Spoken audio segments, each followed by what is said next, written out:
mom's credit card. And, being a 6-year-old, I saw my mom putting the credit card on her phone, and I knew how she did it.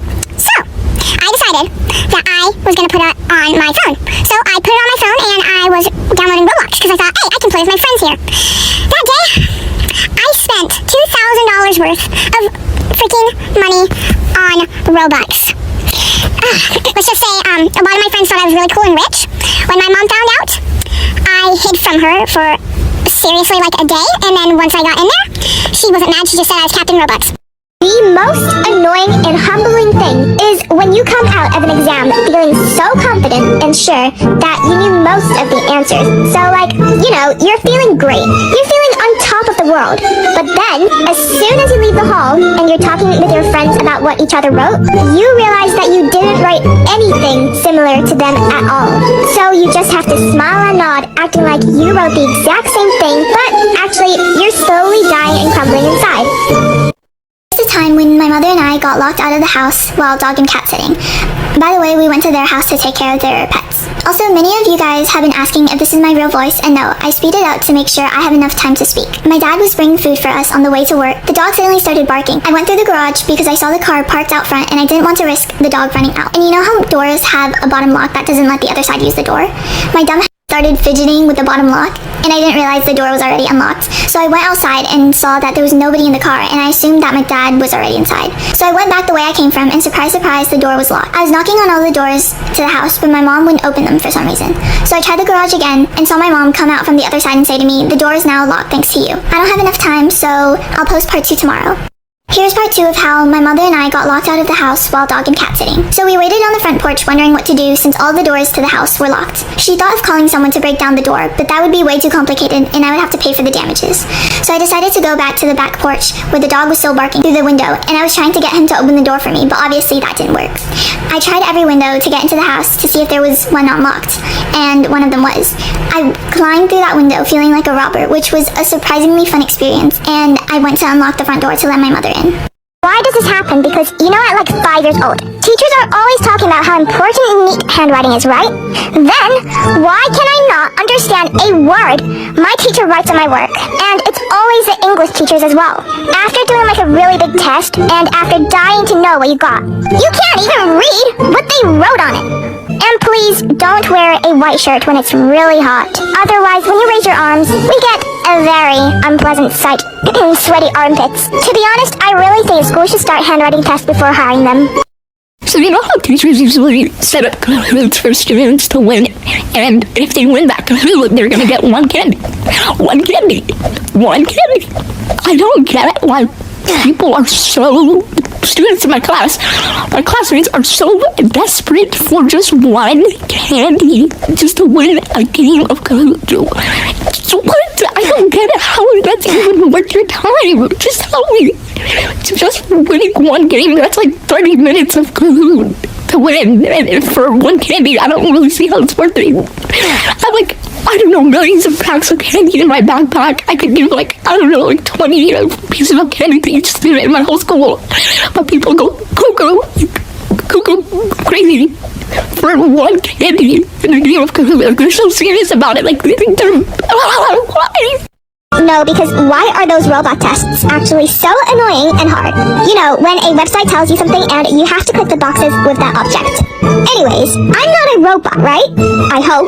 But when a website comes up to me, like, click the clouds in the sky, and I'm just sitting there, like, huh? What? Clouds? The sky is literally clear blue. So, I see something small and white, and it says stuff like, sorry, try again. I literally pressed a cloud. What are you on about? So then I can't go into a website because it thinks I'm a stupid machine. One day we were on a field trip to school and I was sitting next to the horse girl named Beth. It was the most depressing ride ever because she kept neighing and making gallop noises with her shoes. She started aggressively eating something, so I looked at her to see her devouring the bus rat that runs across the floor. I started screaming and she was giggling and gobbling that rat like it was a McDonald's double quarter-pounder meal deal large with extra pickles and Sprite. There was blood everywhere and everyone was screaming and she started licking her fingers. I told the bus driver and he pulled over and called the police. It turns out she was mentally ill and she stays at a facility now. Okay, yeah, schools say that they care about their students' well-being and say that anyone can come talk to them, that they'll always be there for them, and all that stuff, right? Do you really care about our well-being when I'm literally getting 12 pieces of homework in a week and it's only Tuesday? No! Plus, my school said that now teachers aren't even allowed us to get water during lessons because it's wasting too much time. Do you really want us to get dehydrated and get heat strokes, especially since it's summer? No, I didn't think so. Either stop saying that you care about our mental health or actually do something. Tell me why people in my class are so energetic at like 8 a.m. in the morning. Okay, they're all laughing, having fun, whilst I look like an ugly rat. They're looking fresh as a daisy, just come out the freaking shower, and I look like, I don't know, I haven't slept in months. I also get cranky in the mornings because stupid school and my alarm interrupted my lovely dream with Shrek. Oh. Okay, is it just me, or if I have to wake up early, I would set so many alarms. Let's say I had to wake up at 6. I would set around 5 alarms at 5:50, 6, 6:10. I wouldn't even wake up after all of the alarms I set because I would like say stop in my sleep because I have a Google Home. So I've learned to put my phone across the room. I wouldn't be able to reach over and just press the stop or snooze button. This is totally off topic, but today in science, the teacher was talking about letting us visit somewhere because his friend was like a scientist. And this one class clown, he shouted out, "Oh wait, you have friends?" Something I don't get is when I'm just minding my own business, you know, on my phone, scrolling through TikTok, feeling really relaxed in my enclosed bedroom. Then, a parent just randomly walks in and just stands there and then complains about everything I do wrong. For example, me always on that phone, never helping out with the house. I literally washed the dishes the other day and cleaned the bathrooms, which is absolutely disgusting. But the worst thing ever is when they finally leave the room. But they don't close the stupid door. You entered the room with a closed door. You leave the room with a closed door. What do people not understand about that? Then I would have to move up from my very comfortable position and close it myself. Close the door. Is anyone else just really craving McDonald's all the time? Okay, maybe not all the time, but their fries are glorious. And I don't know if this is an unpopular opinion, but soggy and cold fries are better than crispy and warm fries. I said it, and you cannot change my mind. The most annoying person that could ever exist is that one kid that asks for homework. The teacher would be like, "Alright, it's the end of the lesson, class dismissed." And we would all be in a good mood because they forgot about assigning us work. But then, this stupid mother trucker would go like, "Miss, what about the homework?" Benjamin, you little rat. Why would you do that? We got away with not having homework.